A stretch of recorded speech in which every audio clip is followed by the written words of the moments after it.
প্রিয় মাধ্যমিক পরীক্ষার্থীরা, আমরা এখন এই ভিডিওতে তোমাদের এই যে 11 অধ্যায়ের ত্রিভুজের পরিবৃত্ত ও অন্তর্বৃত্ত অঙ্কন, এখানকার এই 176 পাতার কোষে দেখি 11.1 এর আমরা এখন এই 1-এর 1 নম্বর জ্যামিতিক প্রশ্নটি বা সম্পাদ্যটি খুবই সহজ সরলভাবে আলোচনা করে অঙ্কন করব। ঠিক আছে, তো প্রিয় শিক্ষার্থীরা, আমরা প্রথমে প্রশ্নটা একটু ভালোভাবে পড়ি।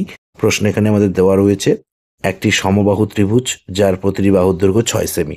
আমাদের 6 সেমি বাহু বিশিষ্ট একটি সমবাহু ত্রিভুজ অঙ্কন করতে বলা হয়েছে এবং সেই ত্রিভুজের আমাদের পরিবৃত্ত অঙ্কন করতে বলা হয়েছে। ঠিক আছে, তারপর সেই পরিবৃত্তের আমাদের এই যে পরিবেশার্ধের দৈর্ঘ্য মেপে লিখতে বলা হয়েছে। তো দেখো, খুবই সহজ অঙ্ক, আমরা খুবই সহজ সরলভাবে আলোচনা করে অঙ্কন করব। তোমরা মনোযোগ সহকারে দেখো, অবশ্যই তোমরা ভালোভাবে বুঝতে পারবে।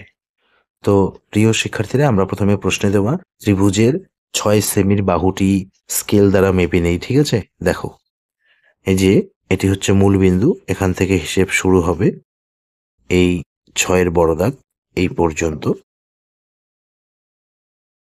এই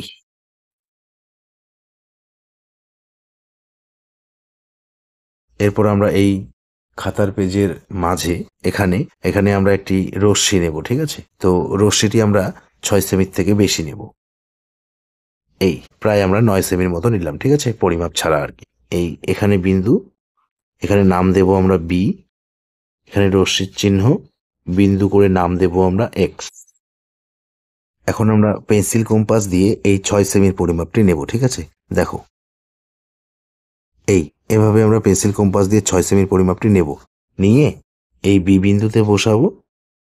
বসিয়ে এক্স রশ্মির ডান দিকে এখানে একটি প্রথমে বৃত্তচাপ কেটে নেব।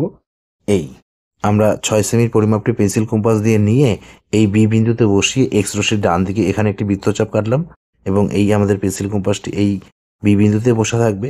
আমরা উপরে একটি বৃত্তচাপ কেটে নেব। এরপর এই পরিমাপটি মানে 6 সেমির পরিমাপটি আমরা এই যে এখানে বিন্দু পেলাম এখানে বসাবো। বসিয়ে এই যে আমরা উপরের বৃত্তচাপ কাটলাম তার উপরে আরেকটি বৃত্তচাপ কেটে নেব। ঠিক আছে, এখন আমরা এই যে এখানে বিন্দু পেলাম, এখানে দুটি বৃত্তচাপ পরস্পর ছেদ করেছে, এখানে বিন্দু এবং এখানেও বিন্দু পেয়েছি আমরা। এই বিন্দুর নাম দেব আমরা এ, এই বিন্দুর নাম দেব আমরা সি। এখন আমরা স্কেল দ্বারা এই এ আর বি বিন্দু দুটি প্রথমে যুক্ত করে দেব। ঠিক আছে, দেখো, একইভাবে আমরা এ আর সি বিন্দু দুটিও যুক্ত করে দেব। আমরা এই যে এ বি সি 6 সেমি বাহু বিশিষ্ট সমবাহু ত্রিভুজটি অঙ্কন করলাম। ঠিক আছে, আমরা এই যে বাহুগুলি লিখে দিতে পারি, 6 সেমি, 6 সেমি, যে এটিও 6 সেমি। তো প্রিয় শিক্ষার্থীরা, আমরা এই যে এ বি সি 6 সেমি বাহু বিশিষ্ট সমবাহু ত্রিভুজটি অঙ্কন করলাম।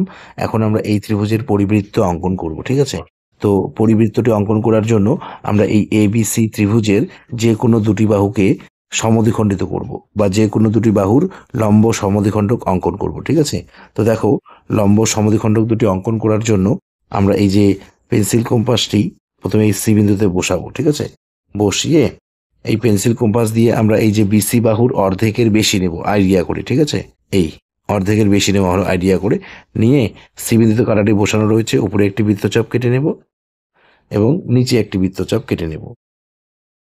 এই পরিমাপটি আমরা এই বি বিন্দুতে বসাবো। বসিয়ে এই উপরের বৃত্তচাপের উপরে আরেকটি বৃত্তচাপ এবং নিচের বৃত্তচাপের উপরে আরেকটি বৃত্তচাপ। এই যে এখানে আমরা বিন্দু পাবো, এই বিন্দু আর এই যে নিচে এই বিন্দু, মানে এখানে দুটি বৃত্তচাপ পরস্পর ছেদ করেছে, এখানে বিন্দু উৎপন্ন হয়েছে, এখানেও তাই বিন্দু উৎপন্ন হয়েছে। এখন আমরা এই দুই বিন্দু স্কেল দ্বারা যুক্ত করে দেব। ঠিক আছে, যুক্ত করে আমরা এই যে বিসি বাহুর লম্ব সমদ্বিখণ্ডক অঙ্কন করলাম। ঠিক আছে, একইভাবে আমরা এখন এই এ বি বাহুর লম্ব সমদ্বিখণ্ডক অঙ্কন করব। তার জন্য আমরা পেন্সিল কম্পাসের কাঁটাটি এই বি বিন্দুতে বসাবো। বসিয়ে এ বি বাহুর দৈর্ঘ্যের অর্ধেকের বেশি নেব আইডিয়া করে। ঠিক আছে, নিয়ে এই যে কাঁটাটি আমাদের বি বিন্দুতে বসানো রয়েছে, আমরা এই যে বাঁ দিকে একটি বৃত্তচাপ কেটে নেব এবং ডান দিকে একটি বৃত্তচাপ কেটে নেব। এরপর এই পরিমাপটি আমরা এই এ বিন্দুতে বসাবো। বসিয়ে বাঁ দিকের বৃত্তচাপের উপরে আরেকটি বৃত্তচাপ এবং ডান দিকের বৃত্তচাপের উপরে আরেকটি বৃত্তচাপ।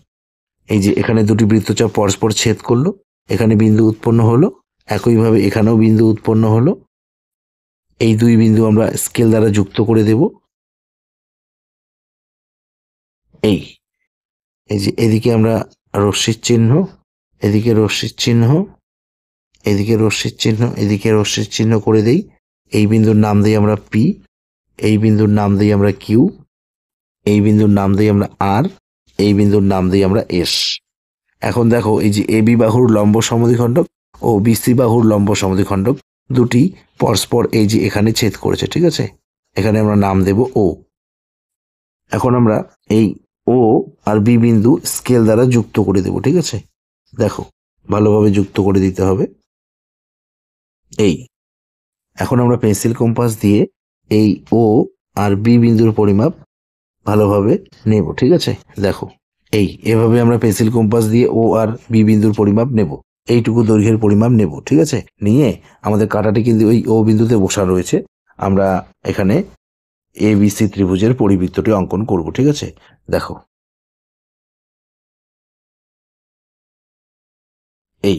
তো প্রিয় শিক্ষার্থীরা, আমরা এই যে এবিসি 6 সেমি বাহু বিশিষ্ট সমবাহু ত্রিভুজের পরিবৃত্তটি অঙ্কন করলাম, ঠিক আছে? তোমরা নিশ্চয়ই ভালোভাবে বুঝতে পেরেছো। তো এখন আমরা এই চিত্রটি বা সম্পাদনের নিচে একটি লাইন সাজিয়ে লিখব, ঠিক আছে? দেখো, সুতরাং এবিসি সমবাহু ত্রিভুজের পরিবৃত্ত অঙ্কন করা হলো, যার পরিকেন্দ্র ও এবং পরিবেশার্ধ এই ওবি সমান ওবির পরিমাপ আমরা স্কেল দ্বারা মেপে নেব 1, 2, 3.1, 2, 3, 4 3.4 সেমি প্রায়, ঠিক আছে? 3.4 সেমি প্রায়। তো প্রিয় শিক্ষার্থীরা, এই ভিডিওতে এ পর্যন্ত। ধন্যবাদ।